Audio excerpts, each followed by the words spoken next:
Hello friends, welcome to RPSC learning world.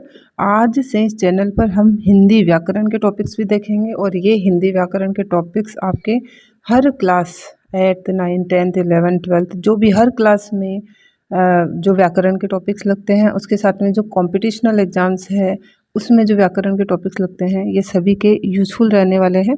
तो हम आज हिंदी व्याकरण में सबसे पहला टॉपिक स्टार्ट करेंगे, शब्द शक्तियाँ। तो शब्द शक्तियों को लेकर जो भी कन्फ्यूजन है आज इस वीडियो में आपका दूर होने वाला है। साथ ही अगर आरपीएससी लर्निंग वर्ल्ड इस चैनल पर आप नए हैं तो प्लीज़ इसको सब्सक्राइब कीजिएगा, लाइक शेयर ज़रूर कीजिएगा, साथ में अच्छे से कमेंट भी कीजिएगा जिससे मुझे मोटिवेशन मिलता रहे। तो हम स्टार्ट करते हैं शब्द शक्तियाँ। ये हिंदी ग्रामर का टॉपिक है, शब्द शक्तियाँ। और 9th से लेकर जो 12th तक गवर्नमेंट स्कूल्स में ये आपकी हिंदी व्याकरण एवं रचना प्रबोध नामक ये बुक चलती है। तो जो भी टॉपिक हम कवर करेंगे हिंदी व्याकरण के लिए, यही ऑथेंटिक बुक है गवर्नमेंट की। हम इसी से ही प्रत्येक टॉपिक देखेंगे, इसी से ही आरपीएससी के द्वारा क्वेश्चंस पूछे जाते हैं, बोर्ड के द्वारा क्वेश्चंस पूछे जाते हैं। तो अन्यत्र हमें जाने की आवश्यकता नहीं है, इसी बुक से हम सभी चीज़ें क्लियर करेंगे। और इसी का ही ये अध्याय 6 है, शब्द शक्तियाँ। इसी से ही मैंने ये सब नोट्स बनाए हैं। तो आप बेशक इस नोट्स को देखिए, थोड़ा यहाँ से पढ़ना थोड़ा लंबा पड़ सकता है, बाकी जो मैंने नोट्स बनाए हैं इसमें से वो बिल्कुल शॉर्ट होंगे और आपके 2-4 मिनट में ये शब्द शक्तियाँ कंप्लीट हो जाएगी। स्टार्ट करते हैं दोस्तों, शब्द शक्तियाँ। तो शब्द शक्तियाँ का सबसे पहले अर्थ पता होना चाहिए हमें। तो शब्द शक्तियाँ कहते किसको हैं? तो शब्द की शक्ति, शब्द कोई भी शब्द होता है ना, तो शब्द की शक्ति शब्द शक्ति कहलाती है।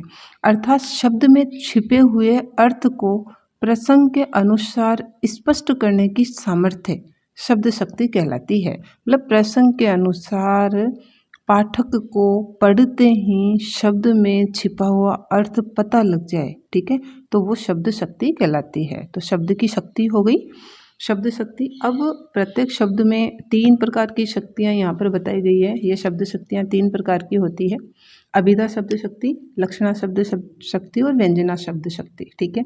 इसके ये शब्द है और ये अर्थ है। मतलब अभिधा से कौन से शब्द निकलते हैं? वाचक शब्द। लक्षणा से लक्षक शब्द निकलते हैं, व्यंजना से व्यंजक शब्द निकलते हैं।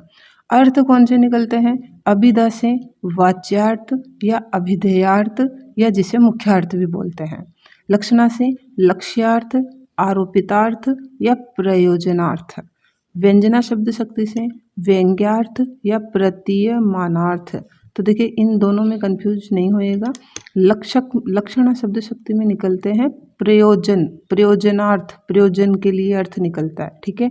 और ये प्रतीयमानार्थ अर्थ निकलता है व्यंजना में। ओके, तो ये 3 प्रकार की शब्द शक्ति है व्याकरण में, वाचक अभिधा, लक्षक लक्षणा और व्यंजक व्यंजना, ठीक है। ये थोड़ा अच्छे से याद कर लीजिएगा, क्वेश्चन यहीं से पुटअप होते हैं कि आरोपितार्थ किससे निकलता है? तो लक्षणा से निकलता है, ठीक है। मुख्यार्थ किससे निकलता है? अभिधा से। और व्यंग्यार्थ किससे निकलता है? व्यंजना से। अब ये शीट देख लीजिए, तीनों शब्द शक्तियाँ और अधिक क्लियर हो जाएगी आपके। तो देखो ये शीट तो है अभिधा की, ठीक है। ऊपर 3 भाग बताए मैंने, अभिधा, लक्षणा और व्यंजना। तो ये अभिधा और ये लक्षणा और ये व्यंजना। तो अभिधा का पढ़ लेते हैं सबसे पहले। तो शब्द को सुनते ही या पढ़ते ही पाठक सबसे सरल अर्थ को ग्रहण कर ले, वो अभिधा शब्द शक्ति होती है। अभी देखा ना हमने, मुख्य अर्थ निकलता है। अभिधा से लोक प्रचलित या साधारण अर्थ का बोध होता है, जो नॉर्मल अर्थ होता है वो हमें पता चल जाता है। पाठक को बिना अवरोध के अर्थ ग्रहण हो जाता है, वो अभिधा होती है। उदाहरण से और अच्छे से समझेंगे, गुलाब का फूल बहुत सुंदर है। अब इसमें देखो कोई ऐसी चीज़ें नहीं है जो हमें थोड़ा दिमाग पे जोर डालना पड़े इसको समझने के लिए। सीधे सीधे जो वाक्य होते हैं वो अभिधा शब्द शक्ति के होते हैं दोस्तों।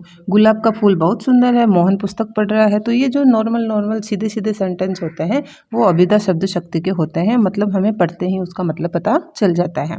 अब है लक्षणा शब्द शक्ति।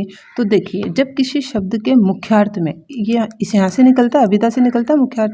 तो जब किसी शब्द के मुख्यार्थ में बाधा उत्पन्न हो जाए, मुख्यार्थ हमें पढ़ते ही समझ में नहीं आए और अन्य किसी लक्षण या रूढ़ अर्थ से हमें अर्थ निकालना पड़े, तो वो कौन सी शब्द शक्ति होती है? लक्षणा शब्द शक्ति होती है। लक्षणा के 2 प्रकार, लक्षणा शब्द शक्ति के 2 प्रकार हैं दोस्तों, प्रयोजनवती लक्षणा और रूढ़ा लक्षणा, ठीक है। अब प्रयोजनवती लक्षणा किसे कहते हैं? जब अर्थ लक्षण पर आधारित हो, मतलब उस जो वाक्य होगा उसके लक्षण के आधार पर हम अर्थ ग्रहण करते हैं तो प्रयोजनवती लक्षणा होती है। जैसे सैनिकों ने कमर कस ली, तो कमर कस ली मतलब कमर थोड़ी कस ली, ठीक है, मुहावरा है, लोकोक्ति है। तो कमर कस ली मतलब युद्ध के लिए तैयार हो गए। वह हवा से बातें कर रहा था, हवा से थोड़ी बातें कर रहा था, वह इतनी तेज तेज चल रहा होगा, इतनी तेज तेज दौड़ रहा होगा कि हवा से बातें कर रहा है ना। तो जो जितने भी लोकोक्ति और मुहावरे आते हैं वो प्रयोजनवती लक्षणा में आते हैं। अब रूढ़ा लक्षणा देख लेते हैं। रूढ़ा लक्षणा जब अर्थ रूढ़ी पर आधारित हो, पुराने रूढ़ परंपरागत अक्षरों के आधार पर हम जब अर्थ ग्रहण करते हैं तो वो रूढ़ा लक्षणा होती है। जैसे नरेश तो गधा है, अब वो सच में गधा नहीं है, गधे जैसे काम कर रहा है वो, ठीक है। सरिता तो निरी गाय है, अब वो गाय नहीं है, गाय जैसी योग्यता या सुशीलता इसमें है, इसलिए सरिता को गाय कहा गया है, ठीक है। तो ये हो गई लक्षणा के दो प्रकार, प्रयोजनवती लक्षणा और रूढ़ा लक्षणा। ओके, तो जितने भी लोकोक्ति मुहावरे हैं वो प्रयोजनवती में आ जाते हैं और जो कंपैरिजन वाले सेंटेंस होते हैं वो रूढ़ा लक्षणा में आ जाते हैं। अब हम देख लेते हैं व्यंजना शब्द शक्ति। देखिए, व्यंजना का अर्थ है स्पष्ट करना और रहस्य खोलना, ठीक है। जब सेंटेंस को पढ़ने से या उसके लक्षणों के आधार पर या सीधा हमें अर्थ पता नहीं चलता है, उसकी रहस्य के आधार पर उसको अधिक एनालाइज करने के बाद में हमें अगर अर्थ समझ में आता है तो वहाँ पर व्यंजना शब्द शक्ति होती है। इसमें व्यंग्य होता है, ठीक है। जब किसी शब्द का छुपा हुआ अर्थ निकलता है वहीं पर व्यंजना होती है। जैसे उदाहरण है संध्या हो गई। अब संध्या हो गई इसका मतलब ऐसा नहीं है कि ये अभिधा हो गई, नहीं, अभिधा शब्द शक्ति के अकॉर्डिंग इसका ऐसे नहीं लेंगे संध्या हो गई शाम हो गई, नहीं। शाम होने का 3-4 अर्थ प्रत्येक व्यक्ति अपने अपने हिसाब से ले सकता है। जैसे चरवाहों के लौटने का समय हो गया, गायों के आने का समय हो गया, भगवान की पूजा का समय हो गया, आरती का समय हो गया, संध्या दीपक का समय होगा, तुलसी दीपक का समय हो गया। तो संध्या होने का मतलब अपने अपने काम होते हैं व्यक्तियों के जो संध्या को करते हैं। अब संध्या हो गई इसका मतलब सभी अपने काम अलग अलग तरीके से करेंगे, अलग अलग तरीके से इस अर्थ को लिया जाएगा, तो वहाँ पर व्यंजना शब्द शक्ति हो गई। जैसे हो सकता है ना, जैसे संध्या हो गई, हो सकता है किसी को हम उपालम दे रहे हो, ताना मार रहे हो कि अभी तक खाना ही नहीं बना, ओके। तो व्यंजना के भी दो प्रकार हैं दोस्तों, शाब्दी व्यंजना और आर्थी व्यंजना, ठीक है। जब व्यंजना शब्दों में हो तो शाब्दी व्यंजना, जब व्यंजना अर्थ में हो तो आर्थी व्यंजना।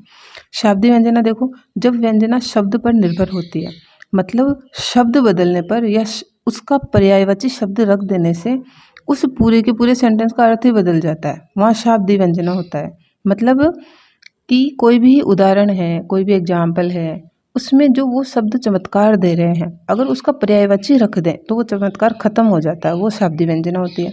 आर्थी व्यंजना, जब व्यंजनार्थ पर निर्भर हो, मतलब अगर पर्यायवाची शब्द रख भी दो तो उसके अर्थ पर कोई फर्क नहीं पड़ता, वहाँ पर होती है आर्थी व्यंजना। एग्जाम्पल से समझ लेंगे। शाब्दी व्यंजना और आर्थी व्यंजना का एक एक एग्जाम्पल है। जैसे रहीमन पानी राखिए, बिन पानी सब सून, पानी गए न उबरे मोती मानुष चून। तो इसमें पानी शब्द के 3 अर्थ हैं, कौन कौन से? जैसे ये पानी आया है, ये पानी आया है और ये पानी, इनका अलग अलग अर्थ है। एक पानी का अर्थ है चमक, दूसरे का अर्थ है सम्मान और तीसरे का अर्थ है जल, ठीक है। तो अगर इनके पर्यायवाची शब्द हम इसकी जगह रख दें, ठीक है, तो पानी का नीर होता है ना, तो रहीमन नीर राखिए, बिन नीर सब सोन, तो नीर अगर आप रख दोगे तो इसका जो है चमत्कार ही खत्म हो जाएगा, इसका अर्थ ही खत्म हो जाएगा। तो वो होती है शाब्दी व्यंजना, शब्दों पर आधारित है, ठीक है।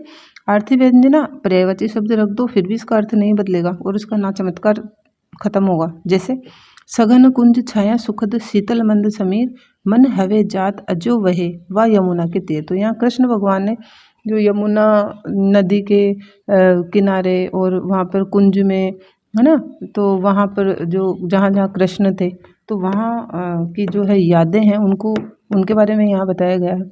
अगर यहाँ पर कुंज का पर्यायवाची रख दो, ठीक है, शीतल का पर्यायवाची रख दो तो इसका अर्थ नहीं बदलेगा, तो वो होती है आर्थी व्यंजना। पर्यायवाची शब्द अगर रख दिए जाएँ इसकी जगह तो अर्थ ही बदल जाए, वो होती है शाब्दी व्यंजना। पर्यायवाची शब्द रख दो फिर भी अर्थ नहीं बदले, वो होती है आर्थी व्यंजना, ठीक है। अन्य उदाहरण देख लीजिए, तुम्हारा पुत्र तो बृहस्पति का अवतार है, ठीक है। अब बृहस्पति का अवतार है, ये व्यंजना है, ये व्यंग्य है, बृहस्पति का अवतार है मतलब उसमें ज्ञान ही ज़्यादा है, ऐसा लिया जा रहा है, ठीक है। तो इस प्रकार से आई थिंक आपके क्लियर हो गया होगा कि ये शब्द शक्ति क्या होती है, शब्द शक्ति कितने प्रकार की होती है। अगर फिर भी इसमें कोई कन्फ्यूजन हो तो आप कमेंट कर सकते हैं, और अगर आपको वीडियो अच्छा लगता है तो प्लीज़ इस चैनल को लाइक शेयर और सब्सक्राइब जरूर कीजिएगा। Thank you so much friends.